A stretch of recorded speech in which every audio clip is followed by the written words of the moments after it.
All praise. So I wanted to get back into oaths and covenants. I wanted to continue with joy and chaos. I said, but let me finish. Let me at least finish the prophecies of Isaiah before I go back and do a follow up of joy and chaos. But so I want to be obedient. I just want to finish, and then I got back into Isaiah. It's like we're just getting really to the good stuff of Isaiah. So let me get that on the screen, and I'll try to get through two chapters if we can today. Don't want to rush it, but we're getting to how we used to say back in the day. We're getting to the nitty gritty. We're getting to the nitty gritty of these prophecies, and what I'm doing, I'm trying to focus on prophecies that haven't been fulfilled. And it's kind of hard because, as we've been saying over the years, the Most High's prophecies go or come in cycles. Our oppression, our oppression has been in cycles. So when you read some of these prophecies, like the Christian community, they try to say all of it's been fulfilled. Yeah, all that's been fulfilled. Now we're in a new dispensation, and because of Christ, it's like, well, no, you have to go back and like we say, take another look. All of these prophecies in Isaiah and Jeremiah, even in Zechariah, Ezekiel, all of these prophecies haven't been fulfilled. We're starting to see things now manifest that was recorded back in Jeremiah, Isaiah's limitations. And it's like the church in Christianity has no idea, no clue what's going on because they don't read these prophecies. They have, because of Satan, they have adopted a whole new belief system that our ancestors know nothing about. So let's get back into oaths and covenants. And again, I want to get through two chapters, but if we don't, we don't. We can't really rush this because we're getting to the nitty gritty. We're starting to see things even more become more evident now. Like again, I've been saying over the years, these people can they got an explanation for everything. Yeah, the algae levels is high, and that's why the water's turning to red. And they did the same thing with the plagues of Egypt. These scientists came years later and tried to find a scientific reason or a scientific explanation to explain Egypt's demise. And to this day, they can't do it. You can't do it. You're just, first of all, how can you speculate? You wasn't even there, and now you're going to tell me about the atmospheric pressure and the you can't. They just make things up that sounds good, and then when you put on a white lab coat or you put on those square hats, because we've been brainwashed. Oh, he's smart. Oh, he's educated. It's like, nah, he just gave you a bunch of garbage. Don't make any sense. So learning oaths and covenants is even more powerful now. I'm not sure. Again, I don't want to rush this thing. Let's see how far we can get. And Shamari, are you home? Are you stationed there? Or are you out and about? I'm good to help out, Con. All praise. We're going to pull all these from the Septuagint because the Septuagint with these prophecies just are reading more inexact. The Masoretic text falls short when it comes to these prophecies. So let's go to the Septuagint. Those who don't have a physical Septuagint, you don't have to fret. There's so many different online sites you can pull up and read the Septuagint.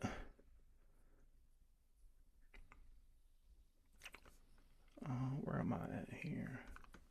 So we're gonna go to Isaiah. No, this was last. Yeah, 54. No, no, no, no, no. I'm sorry. I'm sorry. We on Isaiah 60. Based on the last class, we finished with uh, Isaiah 60, and we're gonna read the whole chapter. There's a lot of meat and potatoes here. Yah chapter 60. We're gonna read the whole chapter.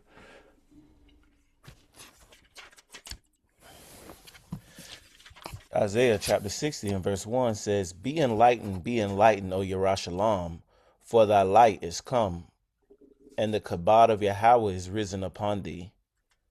Behold, darkness shall cover the Arataza, and there shall be gross darkness on the nations.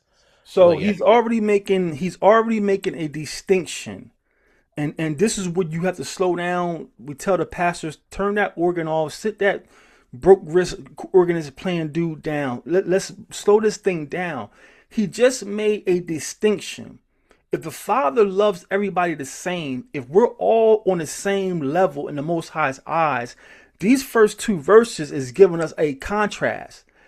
He's telling Yerushalayim, his people, arise, for your light, your glory has returned to you. That's another euphemism or Hebrewism.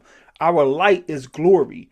The Most High's glory is returning to us, and it's darkness for the nations. Anybody see that? It's light and glory for us, but it's darkness to the nations. And we're seeing it now. We're seeing it now. Read on up. Khan, and that's just like Egypt. It was darkness for them, but not for the Israelites. Khan, great point. Great point. Darkness shall cover the Arataza, and there shall be gross darkness on the nations. But Yahweh shall appear upon you, and his kabod shall be seen upon you, and kings shall walk in your light, and nations in your brightness. So they need us to see. They need this is just Deuteronomy all over again, where you're going to be above the people. So they need an Israelite. They don't need nobody in their flesh talking about I want 55 wives and lick my boot. They don't need that type of Israelite.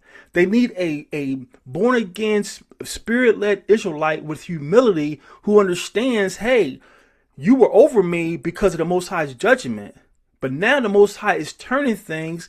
And if you, Mr. Gentile, have a humble heart, you can walk in my light, because I may need you when they're hunting me. I may need you to go to the corner store to get my baby some milk.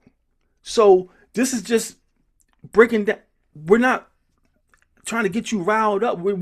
This is reading comprehension 101. It says these Gentiles, these nations walk in our light. We've been walking in their light, going to their schools. How many of us went in debt trying to get their education? A lot of us, all praise to the great I am, and all praise for my rib. I'm no longer have the student loan debt, but I carried $60,000 worth of debt for like 20 years. And my head was like, I ain't got it. I ain't know what to tell you. I ain't got it. But we've been walking in their light, and that's putting the cart before the horse. That's when that prophecy, I believe it's in Isaiah, where he says, I have seen, it's not funny, I have seen servants on horses and princes walking. Like the prophet is saying, things are flip-flop. Things have been reversed. Well, how's this servant on the horse leading this prince as a servant? So we've been walking in their light. The Most High starting to reverse things. Now people at our jobs are coming to us, and can you pray for me, my uncle? Can you pray for? Hey, why? What's about the feast? People are coming. It's a slow process, because again, the wicked groups or the radical groups, they get all the press conference. So when you tell people you're an Israelite, that's the first thing they reference. Oh, you like them? So it's hard for people to really, so. It's a slow process, but now people are coming to our light. What is this feast about? What is the commandments about? They're telling us these churches are empty. A lot of pastors have to go back to work now, versus when they were on salary from the people's tithes and offerings. Now, because people are waking up, because we're sounding our shapars and we're making sense. People who are not indoctrinated, they're reading our posts. And they're asking questions, yeah. Like, why do you go to church on SUN Day? Why do you wear a white collar and a black robe when that's not in the scriptures? Why do you celebrate Easter with bunnies and rabbits when that's not in the scriptures? Why are you celebrating Christmas and a Christmas tree when that's not in the scriptures? So it may seem like we're being ostracized, and people who are not indoctrinated, not in love with that pastor, people who are asking questions and they're reading for themselves. I witnessed to people at my mother's funeral, and I was able to touch this brother's soul. And to this day, now he's a full-blooded Israelite, posting every day about the covenant and the contradiction of Christianity. So our light is shining. Our light is shining. Where we at? It says And kings shall walk in your light, and nations in your brightness. Lift up your eyes round about, and behold, your children gathered. All your sons have come from afar, and your daughters shall be born on men's shoulders. We know this is a future tense because at this point in our nation's history, they were only scattered to Babylon. And Babylon is not considered far from Jerusalem. And so it's saying your sons and daughters are going to, man, my spirit is on fire. Your sons and daughters are going to come from afar. Babylon would not be considered far. I can't recall. You guys can Google how many, maybe 2 months journey at the most on foot. But Babylon, that captivity in Babylon would not be considered a far journey for us coming from Jerusalem. This is a future tense. Your sons and daughters are coming from afar. Read on up. Then shall you see and fear and be amazed in your heart, for the wealth of the sea shall come round to thee, and the nations and of nations and peoples and herds of camels shall come to thee. This never happened when all the other captivities we returned from, the Syrian captivity, even the Babylonian captivity. Those of you who are familiar with it, when Hezekiah and Ezra brought us back from Babylon, we didn't bring the wealth of the nations. We just, everyone, the king of Persia says, everyone of the Most High's people who want to return to Jerusalem, go gather yourselves. But we didn't, I won't say destroy Babylon. We didn't plunder Babylon of their wealth. We didn't plunder Persia of their wealth. This is how we know this is a future tense, and this is why oaths and covenants is so important. We're getting ready to go into this time. We're gonna, no matter where we're at, Russia, Australia, London, America, when the Most High gather His remnant, we're gonna take the wealth of these nations with us. We're taking their wealth with us. This is a future prophecy, and no Christian can tell us this has been fulfilled. You can't put this on the blood of Jesus. You can't put this on the resurrection saying this has been fulfilled by the resurrection. That's a lie. This has not been fulfilled yet. Where we at? It says, read verse 5 again. Then shall you see and fear be amazed in your heart, for the wealth of the sea shall come round to thee, and the nations and of nations and peoples and herds of camels shall come to thee, and the camels of Madiam and Gapha shall cover thee, and from Sabah shall come bearing gold, and shall bring frankincense, and they shall publish the salvation of Yahweh. And all the flocks of Kedar shall be gathered, and the rams of Nabaoth shall come, and acceptable sacrifices shall be offered on my altar, and my house of prayer shall be glorified. Who are these that fly as clouds and as doves with young ones to me? The islands have waited for me, and the ships of Tarshish among the first to bring your children from afar, and their silver and their gold with them, and that for the sake of the holy name of Yahweh, because the Holy One of Yasher Allah is glorified. So they didn't have the technology that we have today, but we can see who are these who fly as clouds. We understand Isaiah was recording the best he could in his language for his day. But we're returning to Zion on airplanes. It says the ships of Tarshish. Tarshish has been Tarshish is debatable. So this is not a perfect science. A lot of these countries and names have been so far removed, it's hard to pinpoint exact where they're at. Some people saying Tarshish is like either Spain or Lower Spain. The point being the ships of Tarshish. And how many of us have taken been on cruise ships and sailed around the world to different ports? So these are just breadcrumbs of how the Most High is going to gather His people. On airplanes and on ships, we're coming back, and we're not coming back empty-handed. We're coming back with the wealth of these other countries. No Christian pastor can substantiate that this has been fulfilled. All that hooping and hollering, that A flat you're pressing, and the blood of Jesus has fulfilled this is all false doctrine. This is why we have a hope beyond hope.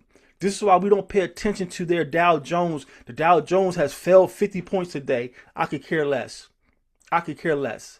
Oh, the U.S. dollar is I don't. Your economy, none of your system applies to these prophecies.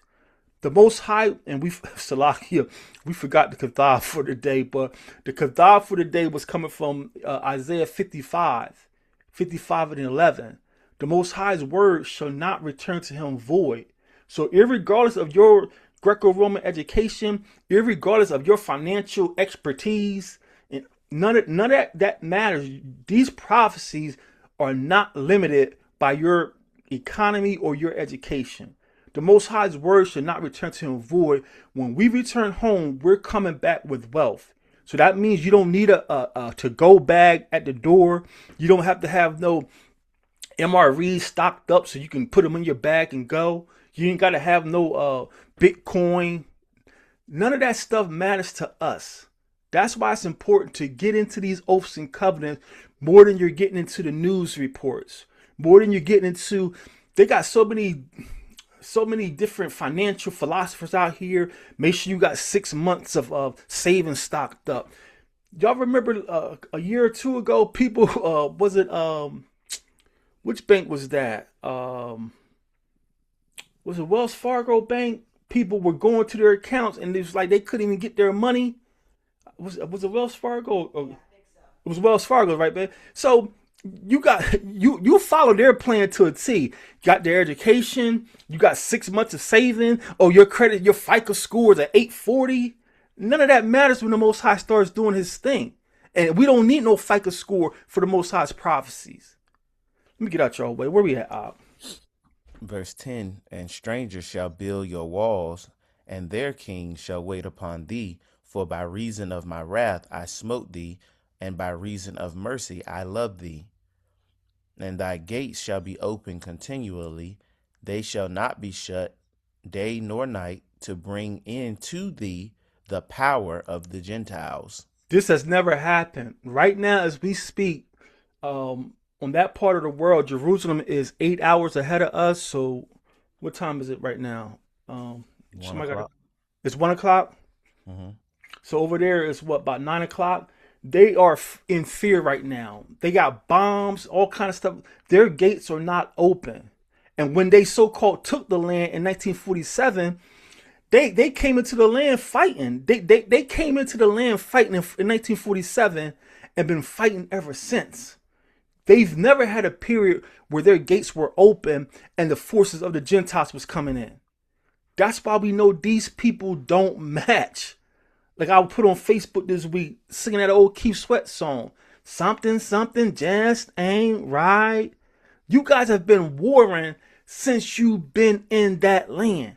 You have not had peace, not 1 year. It may not have been declared a major war, but those so-called Arabs and Palestinians have been plaguing them since 1947. They have not had peace. Their gates have never been open.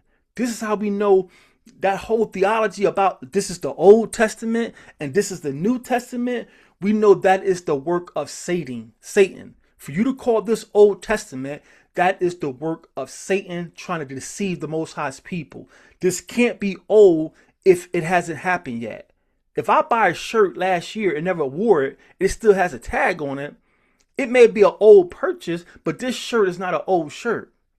I'm gonna get out your way. Where we at? And your gates shall be open continually, they shall not be shut day nor night, to bring in the power of the Gentiles, and their kings as captives. For the nations and kings which will not serve thee shall perish, and those nations shall be made utterly desolate. This has never happened yet. Again, you guys not familiar, go back and listen to these prophecies. When we returned from these captivities, we didn't take their kings as captive. The Most High touched that king, like Cyrus was the most recent one. Most High touched Cyrus' heart, and he allowed those who wanted to go back home and rebuild the walls of Zion. But we didn't take Cyrus, we didn't take any kings as captives to serve us. This is oaths and covenants. This is our bread and butter. This is why we have a hope beyond hope. We don't care about your financial output and, oh, you better switch over to gold and you better get some. I don't care about your gold, your cryptocurrency. The Most High owns this place. Read on out. And the glory of Lebanon shall come to thee, with the cypress and the pine and the cedar together, to glorify my holy place. Mm-hmm. And the sons of them that afflicted thee, and of them that provoked thee, shall come to thee in fear, and you shall be called Tazawan, the city of the Holy One of Yasharallah. Because thou hast been desolate and hated, there was no helper, therefore I will make thee a perpetual gladness, a joy of many generations. All those who called us the N-word, all those who was raping our ancestors, and that's just not here. Please don't think it's just America. We were being hunted and persecuted around the world. Europe is not innocent. Belgium is not innocent. France is not innocent. The UK is not innocent. They had our people in pet zoos. They were experimenting on our people. Now to come to find out, they got this real life underground Hunger Games going on. And guess who's coming up missing more than any population? Our people. So everyone who has afflicted us, and the word afflicted just can't even do it justice. You have had us in perpetual fear for generations. Last hired, first fired. Everybody who has just tortured us and had us under derision, now you have to serve us. It's your turn. This is righteous judgment. Read on up. And thou shalt sup from the milk of the Gentiles, and shalt eat from the wealth of kings, and shall know that I am Yahweh that saves you and delivers you, the Kadashakar La Yasharallah, the Holy One of Israel. The Holy One of the world. The Holy One of Israel. The Holy One of the church. HaKadashakar La Yasharallah, the Holy One of Yasharallah. This is possessive language. Yes, he owns the world. He can do what he wants, but he is not the Holy One of the world. He is not the Holy One of the church. He is the set apart power of the Israelites. He is the set apart power of the Israelites. That's why we sing his praise. That's why we take pride in having a covenant. He didn't put his covenant on any other people. He didn't give these Gentiles a dress code. He didn't tell them they couldn't eat alligators. Why? Because he don't care about them. Go back and read Jubilees, and maybe Enoch has it too. When Noah divided and Noah received divine counsel how to divide the earth up. So Noah was receiving divine counsel how to award his sons their portion. And the text says, and when the best of the earth fell to Shem or Sham, Noah rejoiced and blessed the Most High. And he said, blessed be the power, blessed be the Elohim of Sham or Shem. We're not all the same in his eyes. He doesn't hold us all the same. And this type of talk, this type of education, preaching for lack of a better word, I just hate being labeled with the Christianity. It goes against their theology, so they can't receive it. You've been hoodwinked and bamboozled. You have that love doctrine shoved down your throat so long, reading a text black and white that says he prefers Israel, he's the God of Israel, goes right over your head. Goes right over their head. Read on up. And for brass I will bring you gold, and for iron I will bring you silver, and instead of wood I will bring you brass, and instead of stones I will bring you iron, and I will make your princes peaceable, and your overseers righteous. Who's bringing this? The Most High. So we don't have to save up no go bag and have 6 months of supplies and 7 months of rations. Make sure you got some water jugs. No, this is not in the script, brother. All these brothers, and God bless everybody. Listen, I'm not coming down on any group, any team. It's the facts of the case. The more these people talk and go live in front of their little dumb phones, if you're not starstruck and you go back and compare what they're saying to these prophecies, it's clear that you're off. Because What we just read it again. He says, I will. I will. And for brass I will bring thee gold, and for iron I will bring thee silver, and instead of wood I will bring thee brass, and instead of stones iron, and I will make your princes peaceable, and your overseers righteous. We're not saving up anything. He says, I will. And how he's going to do it, it ain't my business. Well, do you know? It ain't my business. He said it. I believe. How we used to say at the old school church, he said it. I believe it, and that settles it. Remember, I said everything we learned in church wasn't wrong. We just had that wrong doctrine when we were saying that stuff. But that saying that saying's on point. Y'all said it. I believe it. That settles it.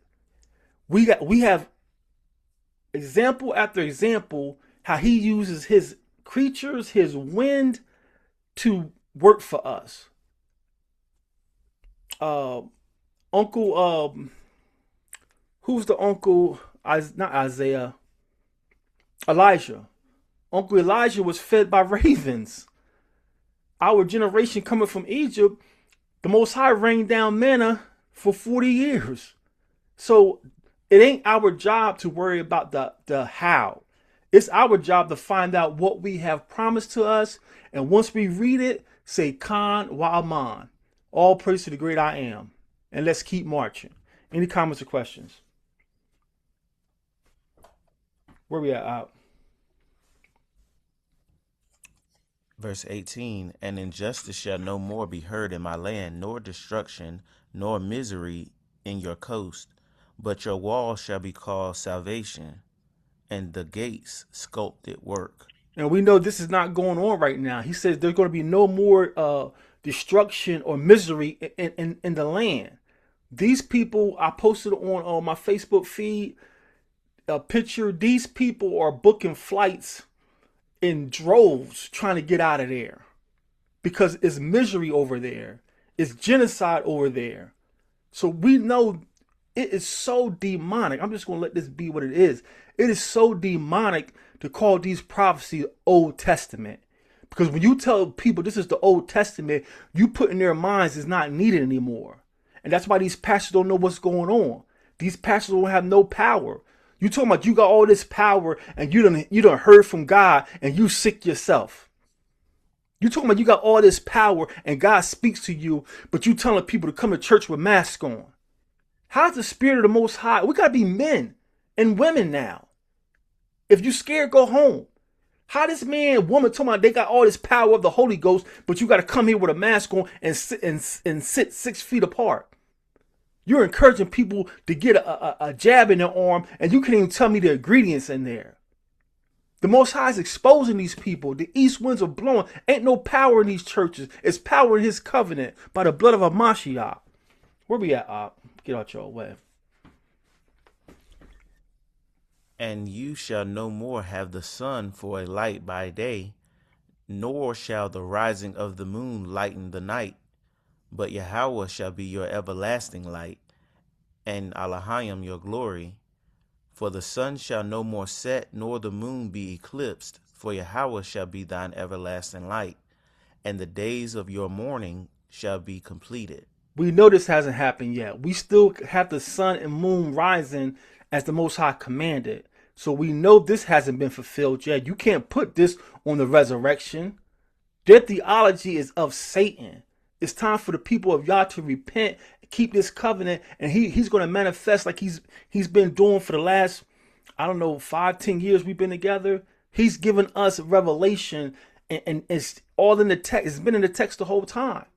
He's been waiting on us to repent and fear him like he wanted to, and now he's speaking to us, removing the salve from our eyes, removing the eye boogies from our eyes, and we can see these things.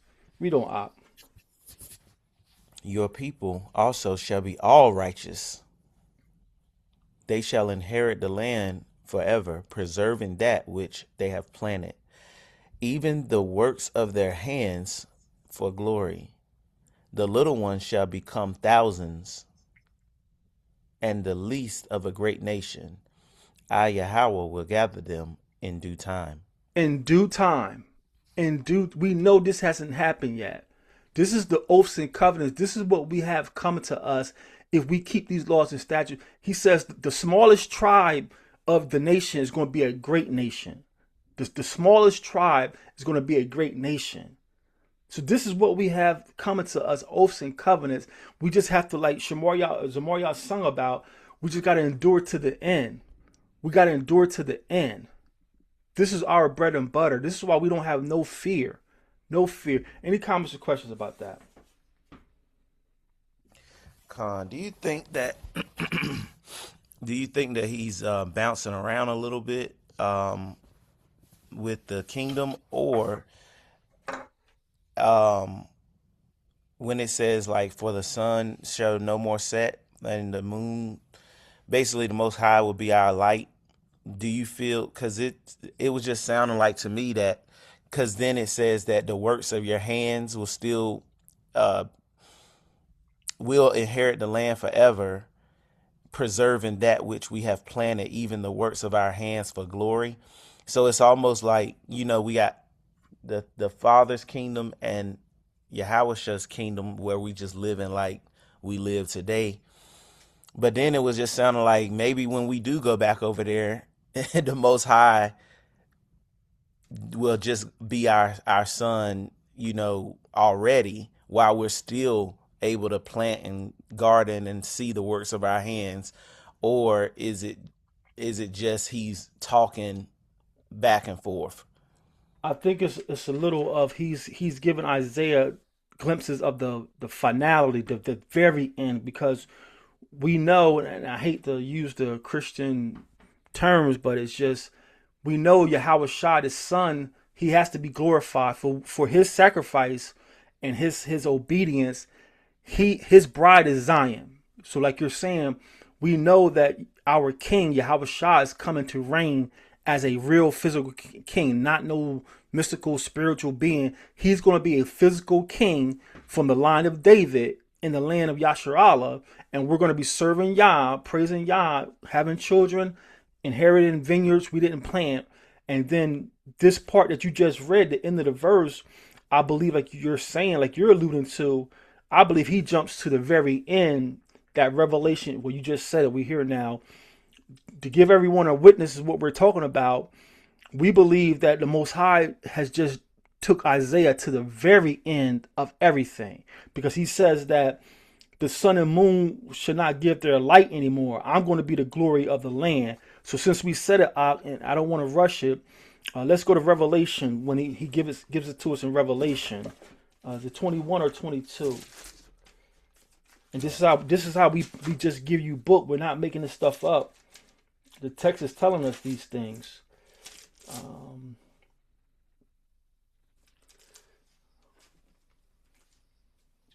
think it's maybe 22. They have no need of the moon anymore.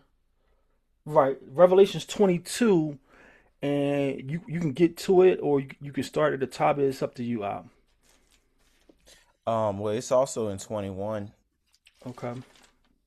It says verse 21 and 20, chapter 21 and verse 22 says, and I saw no temple therein, for Yahweh Elohim Almighty and the Lamb are the temple of it.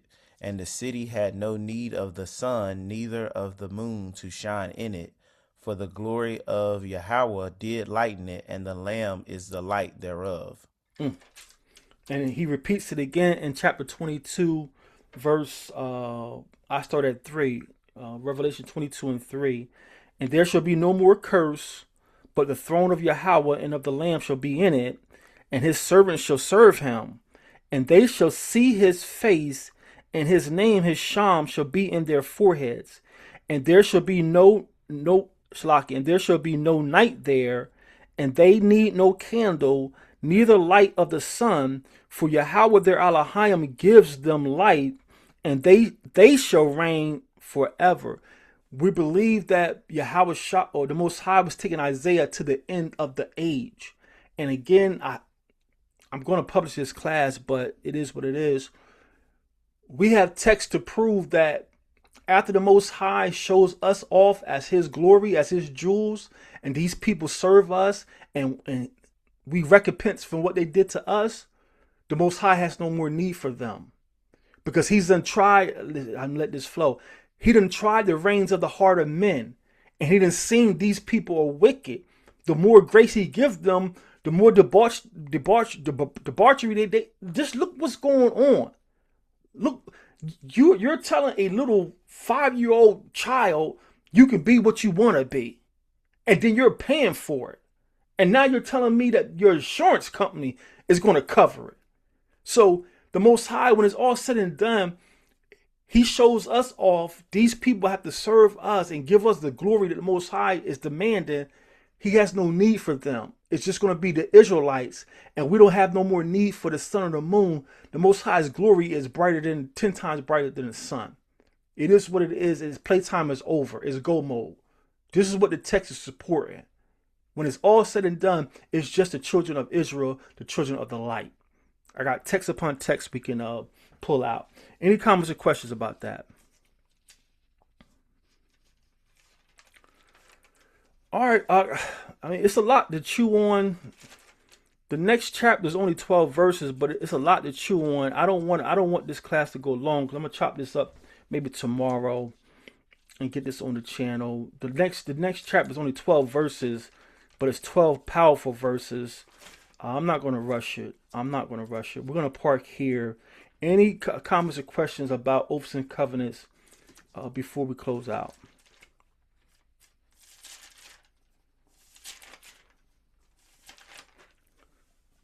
Anything in the chat?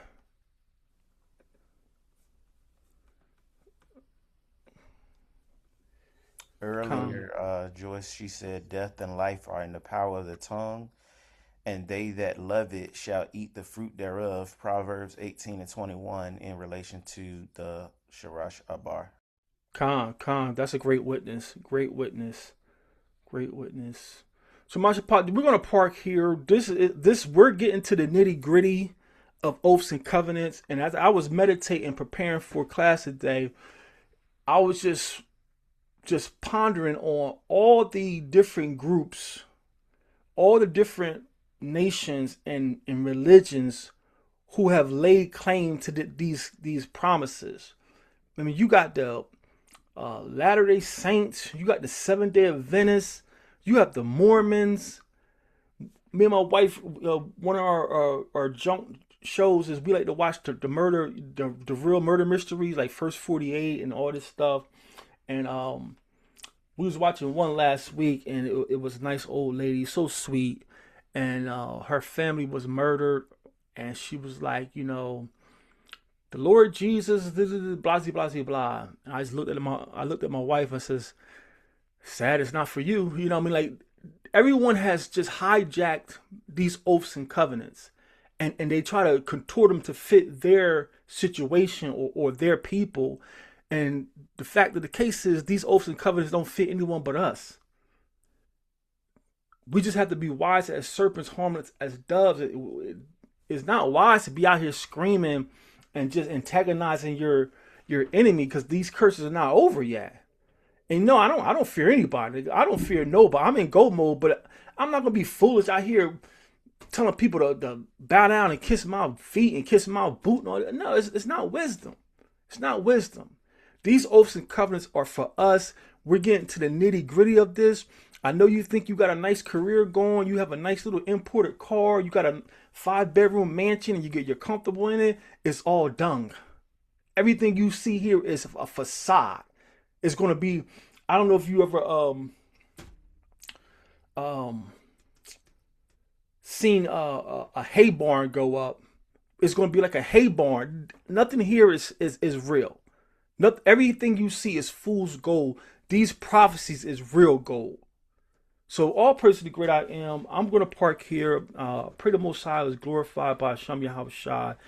It's a wonderful thing to have these eyes to see and these ears to hear. The Most High is fulfilling his promises to our ancestors, and it's a wonderful thing. Shemar the water for always being willing to work for the people. We wish we could pay you something, but the Most High sees your service. If all hearts and minds are clear, just come on and pray over the body. The Most High continues to be with us.